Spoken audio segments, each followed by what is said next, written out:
아버지 하나님, 오늘 하루도 무사히 잘 보내고 이 시간 함께 아버지의 말씀을 공부할 수 있는 시간 주셔서 감사합니다. 아, 저희가 이렇게 성경 공부를 하는 것이 저희의 영적인 성장에 도움이 될 수 있도록 인도하여 주시옵소서. 예수님의 이름으로 기도합니다. 아멘. 워밍업을 3번을 했는데 이제 워밍업을 했으니까 뭔가 뜨뜻해지셨어야 되는데 다 경직된 것 같아가지고. 네.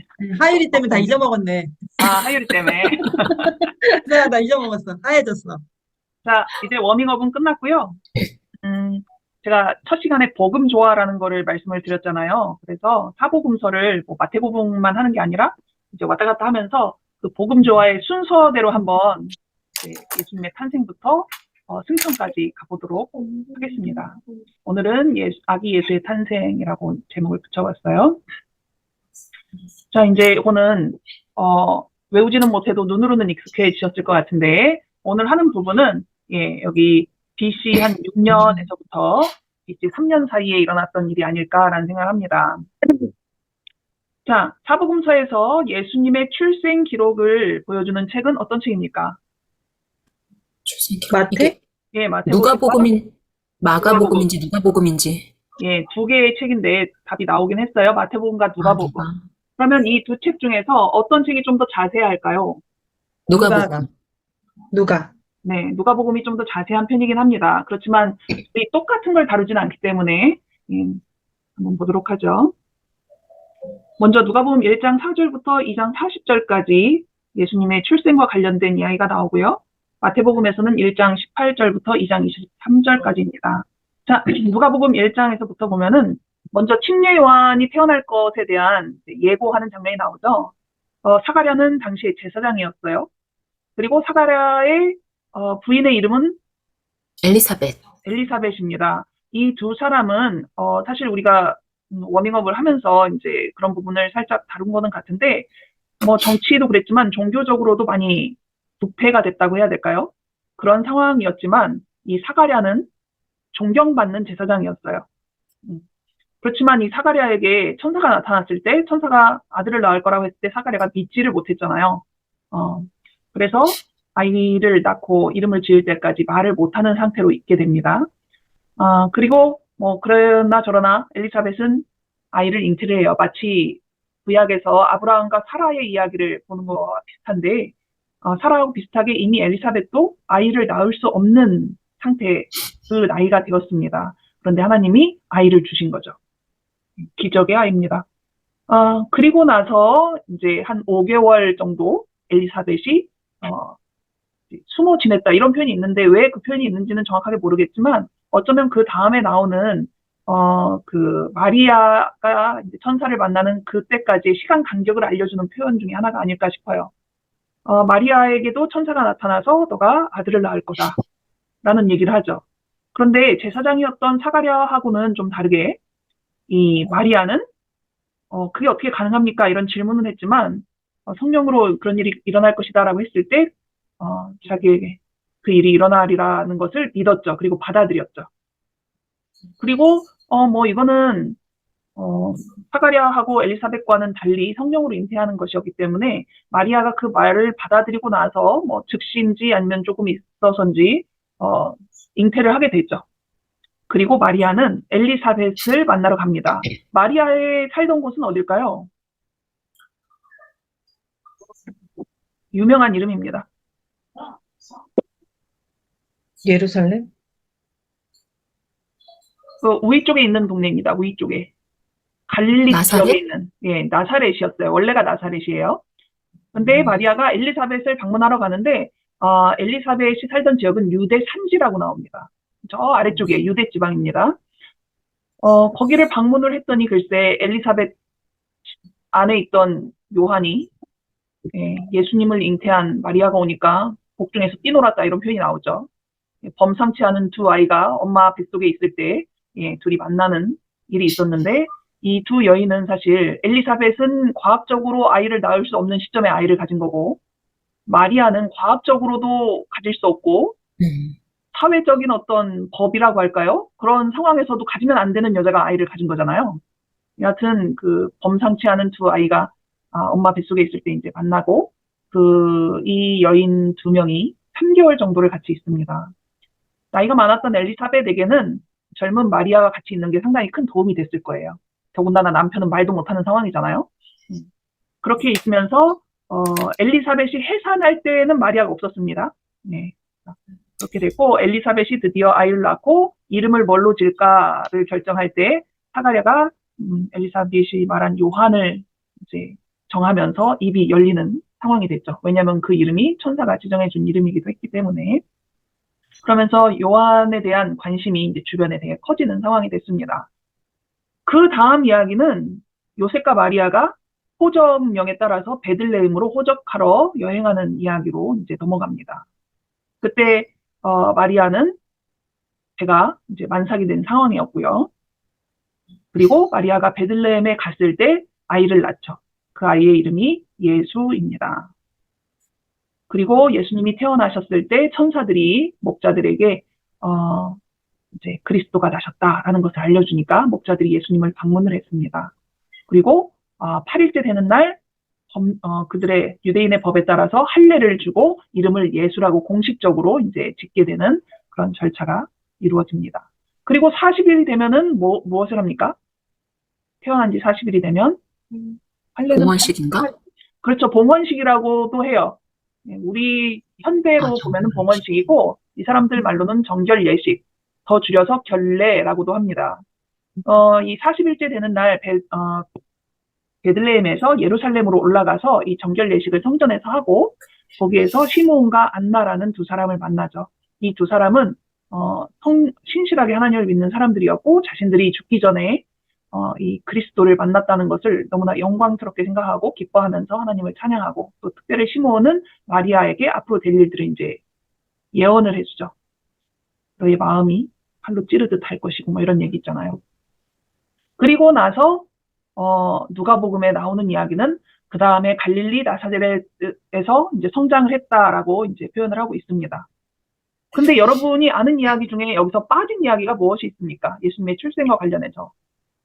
애굽으로 갔던 거. 애굽으로 간 거. 또 그리고 동방박사가 그렇죠. 동방박사 이야기도 있죠. 또 있습니까? 좀 이렇게 그러니까 헤롯 대왕인가? 그 사람이 이제 예수를 죽이기 위해서, 그러니까 못 찾으니까 그 또래 남자애를 다 죽였다. 그렇죠. 예, 맞습니다. 애국으로 그런 피난했다. 맞아요. 그런 이야기들이 이제 마태복음에 나오는 겁니다. 먼저 예수님의 출생 예고는 뭐 비슷한 얘기죠. 같은 얘기인데 우리 같이 나왔고요. 그 다음에 어떤 일이 있었냐면은 요셉이 이 여자가 자기랑 약혼하고 정혼한 사이인데 임신한 걸 알게 된 거예요. 유대인의 법에 따르면은 이런 여자는 어떻게 해야 됩니까? 돌로 쳐서 죽여야 돼요. 그런 거는 어떻게 그렇게 잘하세요? 참. 예, 그래야 되는데, 요셉은 의로운 사람이라 그렇게 하지 않고 조용히 관계를 끝내려 했다라는 표현이 나와요. 참 착한 사람인 거죠. 그죠? 그랬는데, 천사가 꿈에 나타나서 이 여인이 이제 임신한 것은 이러이러해서 아이를 갖게 된 것이다 라는 것을 알려주니까 요셉이 그것을 다 받아들이고, 이제 아이를 낳을 때까지 동침하지 않았다라고 합니다. 그리고 예수님이 태어나시고, 동방박사가 예루살렘에 도착합니다. 동방박사들이 별을 보고 따라왔는데 예루살렘에 먼저 갔어요. 그래서 사람들한테 물어봤는데 사람들이 아는 사람이 하나도 없는 거죠. 그런데 이 동방에서 온 이 박사들이 유대인의 왕, 새로 태어난 유대인의 왕을 찾고 있다라는 것을 헤롯이 듣고 나서 박사들을 불러들이고 그 다음에 종교 지도자들에게 예언을 물어보고 이런 일들이 있는 겁니다. 그래서 태어날 곳이 베들레헴이라는 곳을 알고 다시 밤에 별이 나타나서 동방박사들이 베들레헴에 도착하죠. 그리고 아기 예수에게 경배하면서 이제 선물을 줍니다. 선물이 무엇이었습니까? 향이요. 유향이랑 모략이랑 금이랑 모략이랑 유향. 예, 세 가지. 그거는 좀 이따 다시 볼게요. 자, 동방박사가 그러면 몇 명이었을까요? 3명. 몰라요. 예, 정답 몰라요. 선물이 3가지이지 사람이 셋이라는 이야기는 나오지가 않았어요. 성경에는. 예, 그냥 다만 동방에서 온 박사들 했으니까 2명 이상일 것은 확실하고 선물은 3가지였습니다. 자, 그랬는데 꿈에 헤롯을 만나지 말고 딴 길로 가라 해가지고 이 사람들이 그냥 가잖아요. 그리고 요셉도 꿈을 꾸고 요셉에게 도망하라, 피신하라 하니까 이제 요셉이 가족과 함께 애굽으로 갔습니다. 그리고 헤롯이 동방박사가 자기에게 돌아오지 않으니까 이 유대인의 왕으로 태어난 아이를 죽이기 위해서 2살 이하의 남자아이들을 싹 다 죽여버리라는 그러한 엄청난 만행을 저질렀죠. 얼마나 끔찍한 일입니까, 이게 생각해보면. 한 명도 아니고. 그 다음에 이야기가, 요셉이 다시 이제 헤롯이 죽은 다음에 돌아왔는데, 헤롯의 아들 아켈라오가 유대 지방을 다스리니까 갈릴리 쪽으로 가서 원래 이제 살던 나사렛에서 예수님이 성장하는 모습이 아주 짧게 나오고 있습니다. 자, 그러면은 순서를 한번 끼워 넣기를 해서 이게 어떤 것이 먼저고 나중인지를 살펴보도록 하죠. 먼저 예수님이 출생할 거라는 예고나 출생한 거나 나사렛에서 성장한 거 이런 거는 빼도록 하겠습니다. 겹쳐져 있는 내용이니까. 자, 1, 2, 3번 중에서 안 돼, 요셉이, 여기 있네. 예, 정답입니다. 하율이. 자, 요셉이 꿈을 통해서 상황을 이해했다. 마리아가 임신한 것이 이제 성령으로 인해서 그런 것이다 라는 것을 이해하게 되는 것은 1번, 2번, 3번 중에서 언제일까요? 2번? 요셉이? 요셉이. 2번일 것 같은데. 네, 2번 맞습니다. 그러니까 마리아가 잉태를 하고 엘리사벳을 만나러 갔다 왔는데 3개월 정도 있다가 왔잖아요. 3개월 동안 자기 정혼한 여인을 못 만났는데 3개월 후에 딱 나타났는데 임신한 게 이제 보이는 거죠. 그런 거였어? 그런 거죠. 그러니 요셉이 얼마나 황당했겠어요. 그죠? 예, 그런데 요셉이 성품이 좋으니까 그냥 넘어갔지, 조용하게 끝내려고 했지, 이게 정말 화가 엄청 나는 일이잖아요. 아니, 내가 마리아 같았으면은 말을 하고 갔을 것 같아. 그 말을 하기도 쉽지가 않죠. 갔다 와서 하기 쉬운가? 아니, 여하튼 갔다 온 거죠. 네. 여하튼, 집안 싸움이 집에서. 네. 자, 그 다음에 예수님 출생한 건 알고, 이제 동방박사들 이야기가 어디에 해당되는 이야기일까요? 여기서부터 여기까지인데, 자, 번호를 다시 듭니다. 4, 5, 6, 7번 중에서, 예, 이 이야기는 어디쯤 들어갈까요? 미터. 5번? 왠지 5번일 것 같은. 5번? 자, 5번. 5번? 자, 손으로 표시해 보세요. 그러면 5번 손 들어주세요. 예. 여러 명이네요. 먼저야. 자, 6번 손 들어보세요. 이거 짝을이요, 다? 헤롯의 만행 여사까지? 네. 자, 시간이 없으니까 바로 정답을 공개합니다. 네. 그러면 그냥 몇 번? 5번? 6번이는 6번. 예. 이거는 사실 5번이 아니라는 것은 확실합니다. 예, 5번이 아니고요. 6번과 7번 사이에 이 일들이 다 일어났어요. 예. 그런데 이게 언제 정확하게 정결 예식 전이다, 직후다, 뭐 이거는 정확하게 알 수는 없는 것 같아요. 그냥 추측상으로는 뭐 얘기를 이래저래 하지만 확실하게는 잘 모르겠습니다. 제가 시대의 소망이나 다른 책을 봐도. 하지만 이쯤에서 일어난 거는 맞아요. 자, 그러면 네. 시몬 안나 만나고 나서 헤롯 피해서. 그렇죠. 왜냐하면은 좀 이따 나옵니다. 예, 나올 것 같아요. 자, 질문입니다. 천사는 다른 사람들도 많은데 왜 목자들에게 구주의 탄생을 알렸을까요? 그들이 예수님 이야기를 하고 있지 않았었나요? 아, 네. 기다리고 있었고, 별도 뭐 그랬던 것 같은데. 기다렸고. 그랬던 것 같습니까? 일단은 천사들이 이 예수님이 이 땅에 아이로 태어나는 그 장면이 천사들에게도 되게 놀라운 일이었어요. 어떻게 창조주 하나님께서 연약한 사람, 그것도 아이, 신생아, 그죠? 그런 모습으로 태어날 수 있는지가 너무너무 신기하고 이것을 사람들이 얼마나 신기하게 바라보고 기대하고 고대하고 있을까를 생각을 했는데 문제는 사람들이 관심이 너무 없어. 그게 천사들은 너무 놀라웠어요. 어쩜 이렇게 메시아가 오는데 이렇게 관심이 없을까? 그리고 이제 다윗님 얘기한 것처럼 이 목자들은 다윗이 양을 쳤던 곳, 그 다음에 보아스와 룻이 만났던 그 베들레헴의 어느 곳에서 양을 치던 목자들이 있었는데 밤을 지새면서 이들이 얘기하는 게 뭐예요? 약속된 구주에 대하여 서로 이야기하며 다윗의 보좌에 즉위하실 왕께서 오시기를 기도하였다라고 말합니다. 비록 어떻게 보면 미천한 직업에 속한 목자들이었지만 이 사람들에게는 오실 메시아에 대한 소망이 있었고 그것에 대한 관심이 있었고 그래서 기도하던 사람들이었던 거예요. 이렇게 대부분의 사람들이 메시아에 대해서 무관심할 때 이들은 밖에서 밤을 새워서 일을 할 때에도 자신들의 관심이 메시아에게 있었고 오실 메시아를 위해서 기도하고 있었던 거죠. 그런 사람들에게 천사가 나타난 것입니다. 네. 저는 아시다시피 이제 사진을 찍을 때 작은 꽃 같은 거 이제 찍는 거 좋아하잖아요. 저한테는 그게 잘 보여요. 다른 사람들보다 잘 찾는 편이에요. 이제 흔히들 얘기하죠. 보고 싶은 것만 보고, 듣고 싶은 것만 듣는다고. 조금 이따 나오겠지만, 이 다른 사람들에게는 그러면 예수님의 탄생에 대한 소식이 전해지지 않았는가? 전해졌습니다. 하지만 그럼에도 불구하고 관심을 가지지 않았어요. 왜냐하면 그들은, 그렇게 이 목자들처럼 메시아에 대해서 기도하거나 관심을 두지 않았기 때문에. 그리고 천사들이 소식을 전해주니까 예전에 자신들이 들었던 어떤 성경이나 뭐 공부했던 이런 것들 그리고 오셨다는 그 기쁜 소식에 마음이 영광스러운 계시로 가득 찼다라고 이야기하고 있습니다. 그래서 즉시 그 아기 예수가 있는 곳에 찾았죠. 기다리던, 고대하던, 기도하던 이들에게 하나님께서 구주의 탄생을 알도록 해주신 것입니다. 자, 그 다음에 동방에서 온 박사들은 누구일까를 한번 생각해 봅니다. 동방이라고 했기 때문에 사실 어느 나라인지는 정확하게 알 수가 없어요. 하지만 이제 추측하건대 한 페르시아 정도가 아닐까라고 한답니다.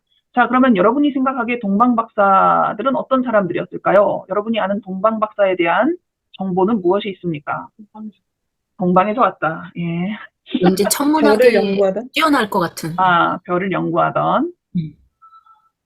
그리고 돈도 많았나 봐요. 선물이 비싼 것도 있었던 거 보니까. 그리고 그 장거리 여행을 하려면은 웬만한 사람은 힘들었을 것도 같고. 자, 보겠습니다. 아이고, 이게 나와. 그리고 하나님을 믿었겠죠. 그러니까 그렇게. 이런 표현이 있어요. 이방 나라에도 그분의 오심을 기다리고 있는 사람들이 있었다. 우리는 교인들만, 그리스도인들만, 우리 안에 있는 사람들만이라고 생각할 때가 많지만 사실은 우리 밖에 있는 사람들 중에도 메시아를 기다리고 아는 사람들이 있을 수 있다는 거죠. 자, 이 당시에도 그랬어요. 그죠? 이방 나라, 이방인들이었는데 이들은 지혜 있고 고상한 동방의 철학자들, 천연계를 탐구하는 학자들, 하나님의 솜씨를 통해서 하나님을 깨달았대요. 그래서 로마서에 보면은 하나님을 알만한 것을 다 사람들에게 주셨다 이런 표현이 있잖아요. 하나님이 만드신 것을 자세히 연구하면서 하나님에 대해서 알아가고 있었던 거예요. 더군다나 우리가 신구약 중간사에 대해서 말씀을 드렸지만 그 헬라어로 성경이 또 구약 성경이 번역되고 있었잖아요. 아마 그런 성경을 통해서 그러지 않았을까 싶은데 히브리인의 성경에서 야곱에게서 별이 일어날 것이라는 그 예언, 다니엘서를 통해서 언제쯤 올 거라는 것, 뭐 이런 것들을 이들이 이미 알고 있었던 것입니다. 그런데 신기한 별이 나타난 거예요. 이 사람들은 별도 관찰하는 사람들이었습니다. 천문학도 공부하고 그다음에 자기 나라 책들뿐만이 아니라 예언을 가지고 있는 다른 나라 책들도 연구를 했는데 이쯤에서 이 예언이 맞다면 히브리인의 성경에 나오는 그 별이 나올 것이 진짜라면 이쯤이다라고 생각하는 그 시점에 별이 하나 나타난 거죠. 그 별을 보고 따라가기 시작한 것입니다. 근데 박사들이 예루살렘에 먼저 갔잖아요. 그리고 사람들한테 물어보고 다녔어요. 유대인의 왕이 태어났다는데 어디 있냐. 그래서 온 예루살렘이 소동하였다. 이런 표현이 나옵니다. 그런데 정작 베들레헴에 간 사람은 그냥 박사들 뿐이에요. 유대 지도자들이 갈 수도 있고 예루살렘과 베들레헴이 그렇게 먼 지역이 아니니까 다른 사람들도 갈 만도 한데 왜 안 갔을까?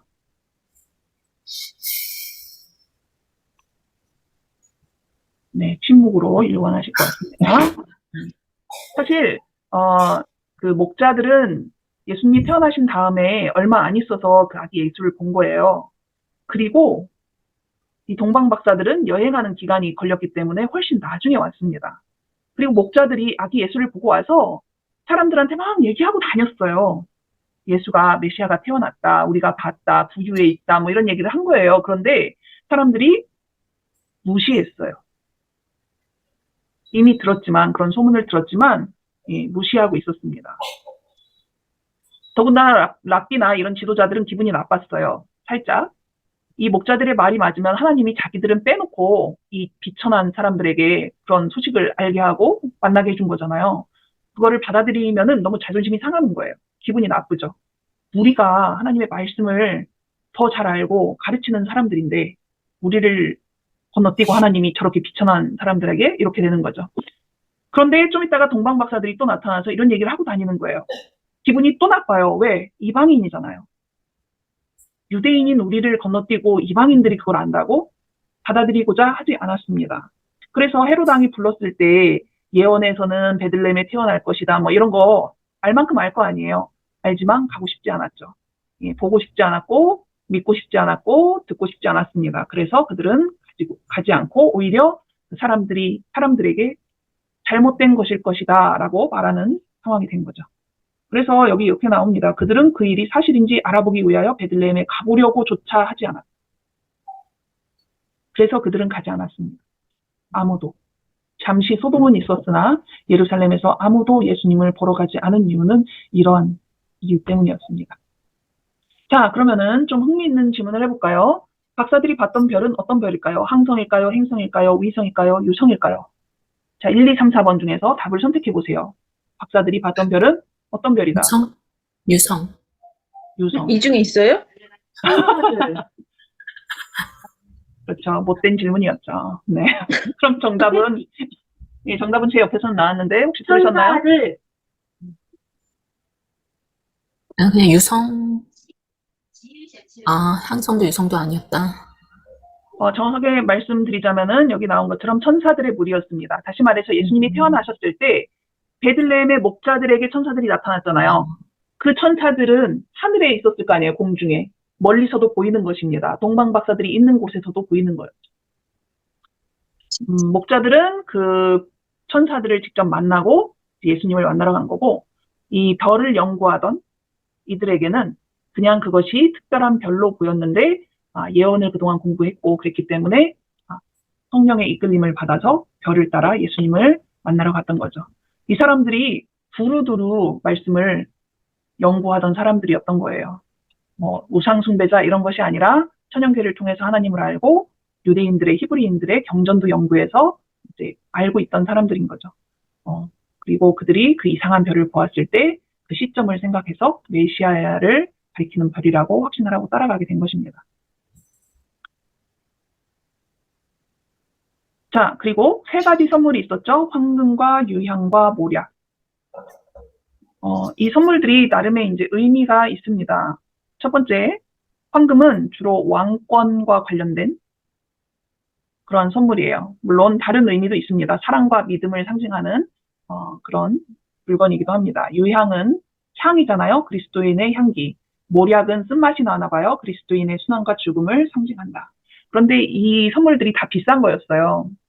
요셉과 마리아의 형편에는 아마 이런 선물들을 구매할 일이 없었을 겁니다. 하지만 얼마 후에 애굽으로 피난을 가게 되었잖아요. 이 선물들을 가지고 있었기 때문에 선물들을 팔아서 피난민 생활에 큰 보탬이 되었을 거라고 말하고 있습니다. 자, 예수님의 가족, 그러니까 요셉과 마리아 외에 예수님을 안아본 사람들이 있어요. 혹시 누군지 아십니까? 안나인가? 그 사람이랑 시몬은 모르겠다. 그 목자들 같은 단어가 아니, 성경에 안아봤다고 나온 사람들인 거예요. 네, 목자들도 안아봤을 수도 있겠지만 그건 안 적혀 있으니까 모르고. 안아본 사람들. 두 부류의 사람들이 나옵니다. 자, 첫 번째 부류입니다. 봉헌식, 정결 예식을 하러 갔을 때, 우리 봉헌식 할 때 목사님한테 아기를 이렇게 잠시 맡기잖아요. 그때에도 제사장이 그 아이를 안고 봉헌식을 했어요. 정결 예식을. 그러니까 제사장이 아기 예수를 아는 겁니다. 제사장의 이름. 예, 제사장의 이름은 안 나와요. 그랬는데 그 제사장은 자기가 팔로 아는 그 아이가 누군지 전혀 알아보지 못했어요. 그런데 요셉과 마리아가 아기를 데리고 와서 정결 예식을 하고 이랬을 때 한 다른 사람이 그들을 주목하고 있었는데 그 사람의 이름이 시므온입니다. 시므온은 알아봤어요. 그래서 정결 예식이 끝나고 나온 마리아에게서 아이를 받고 이제 예언을 하고 그런 장면이 나오게 되는 것입니다. 두 부류의 제사장도 아이를 안았고, 그 다음에 이 시므온이라는 사람도 예수님을 안았습니다. 하지만 제사장은 알아보지 못했고, 시므온은 알아보고 찬양을 돌리고 마리아에게 예언의 말을 하기도 했죠. 안나도 그때 등장을 하는데 안나가 안아봤다는 표현은 없어요. 그래서 안았는지 안 안았는지는 모르겠습니다. 안았을 수도 있죠. 예. 그리고 안나가 시므온이 하는 말을 이제, 컨펌을 해준 거죠. 컨펌이 뭐지? 예. 그래서, 죄송합니다. 자, 그 다음에 이제, 당시 유대 결혼의 세 단계가 있었다고 그래요. 그래서, 요셉과 마리아가 약혼했다라고 나오는 경우도 있고, 어디에 보면 정혼했다 나오는 표현도 나오잖아요. 이 용어가 좀 다르더라고요. 저는 약혼을 정혼이라고도 하나라고 생각을 했는데, 차이가 있다고 합니다. 뭐, 아주 중요하진 않지만, 그래도 한번 보죠. 약혼은 양쪽 누구든지 파혼할 수 있는 단계래요. 근데 정혼이라고 그러면 약혼이 1년 이상 지속이 돼서 이 두 사람은 이제 거의 부부랑 마찬가지다. 그래서 법적으로 수속을 해야 파혼을 할 수 있대요. 그래서 결혼식은 아직 안 했지만 거의 남자의 아내로 보는 단계입니다.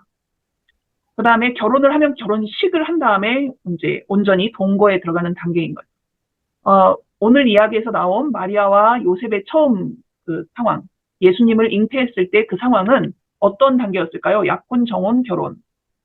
정혼? 네, 정혼? 정혼이었어요. 그러니까 법적으로는 너는 이제 요셉의 여자야 이렇게 돼 있는데 결혼을 하기 전이어서 동거는 안 해서 요즘 같지 않습니다. 그 당시 분위기는. 그래서 동거는 안 했기 때문에 마리아는 여전히 처녀였던 거죠. 이런 상황에서 내 여자야 라고 할 수 있는 그 여자가 임신을 하고 나타난 거죠. 3개월간 어디 갔다가. 요즘처럼 뭐 휴대폰으로 전화를 했겠어요. 뭐 근데 조용히 이렇게 표현하려고 그랬던 게 법적으로 하려고. 법적으로 해줘야 되겠죠. 자, 오늘 공부했던 내용들이 나온 지명입니다. 먼저 제일 위에 있는 나사렛에서, 그죠?